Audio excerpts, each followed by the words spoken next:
Hello, Void. How you doing? Hey, I took a day off.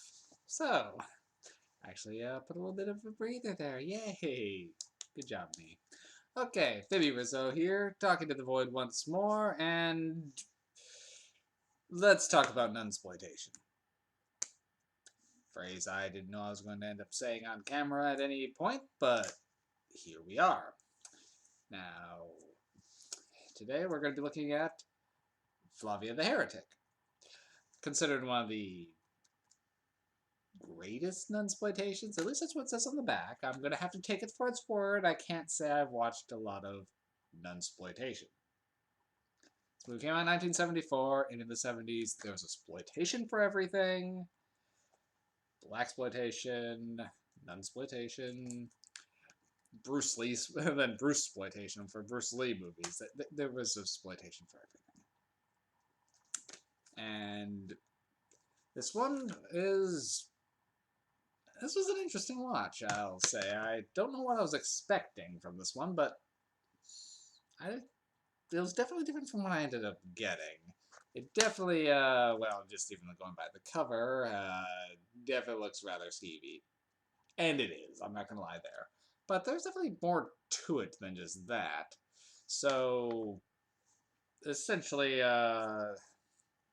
the plot of this is Flavia is sent to an uncovenant by her father after he discovers her with her lover, I guess. The beginning was a little unclear on some of the details.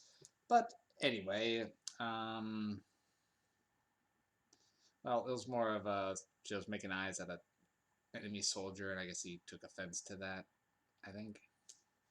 Anyway, so she's in the Covenant and essentially goes on the run because she decides to take up feminism.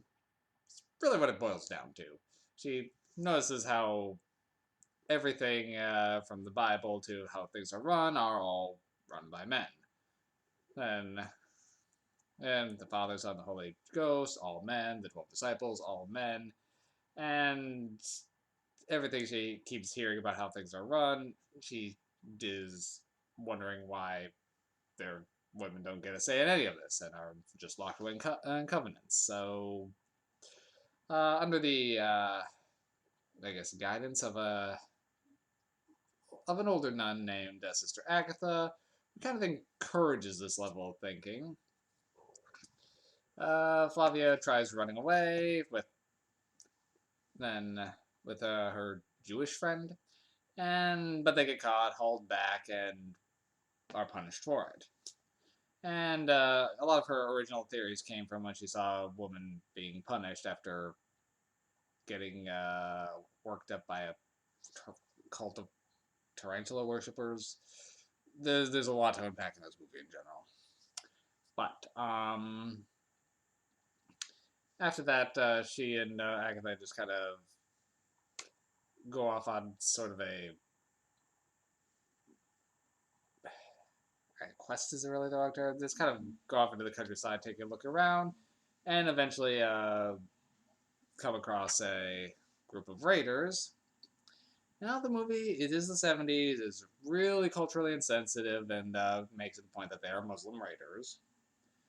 But despite that as being try to portray the people of the Muslim slaves as well raiders, they in a way are kind of part protagonist as they assault the.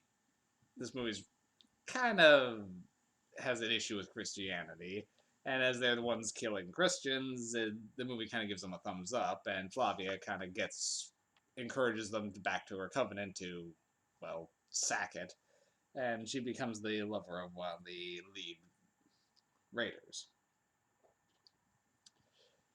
And from there, we go full orgy, and before Flavia is left behind in order to get punished by the church in a gruesome skinning scene. So yeah, that's movie end to end. I don't know if anyone here is going to be too concerned about the plot of this one. But there are some interesting scenes, including even Flavia donning some armor and riding into battle with these guys, which I was not expecting. So this is an interesting one. I mean, yes, it's a sex-charged exploitation film with some scenes of Inquisition-style torture. The blood effects are decent, but actually kind of subdued for what I was from what I was expecting. And I will say the skeevy parts are really few and far between, and they kind of have a sort of an escalation to them that does work narratively. This was a French-Italian co-production that was dubbed into English, so I don't. Unfortunately, this one doesn't have the original dialogue on it, so I don't know if a subtitled version of this exists. But it's gonna be hard to rate this one because, as interesting as I found that it was kind of slower moving, and while I was curious on what was happening, it was hard as I was starting to glance at the clock for, okay, can we move along now? That was more in some just really slow walkings and meaningful looks rather than when things were happening. They were definitely happening.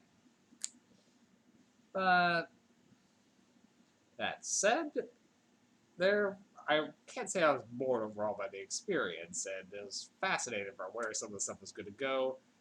I'm just going to kind of put this one right in the middle. If you're into exploitation films, this is considered a classic, I guess.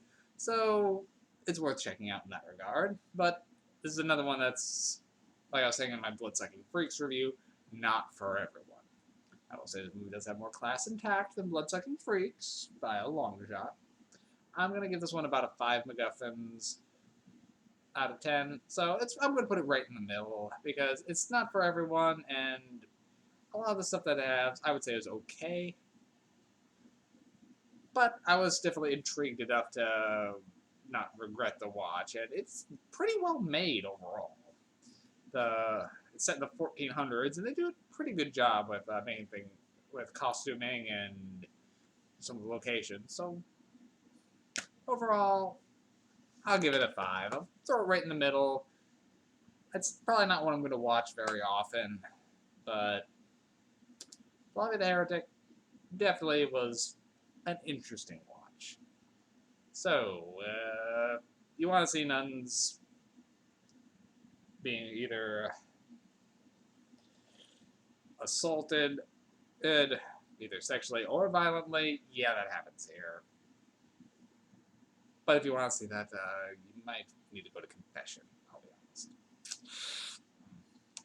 honest. So yeah, if you're looking for the extremes, this movie does have some, but they are in more moderate doses rather than from end to end. There's a lot of space between the extremes in this film. So if you're expecting something more erotic or pornographic, you're not going to find it here in Flavia. But I will say the end scene when things go off the rails was hypnotic.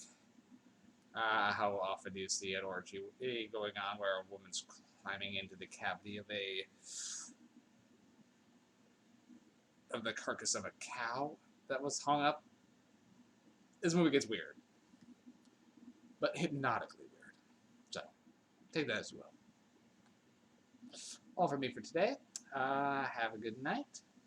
I probably still have a couple more reviews over the weekend, but after that, my pace will probably drop back down a bit. Well, have a good night, and see you guys soon.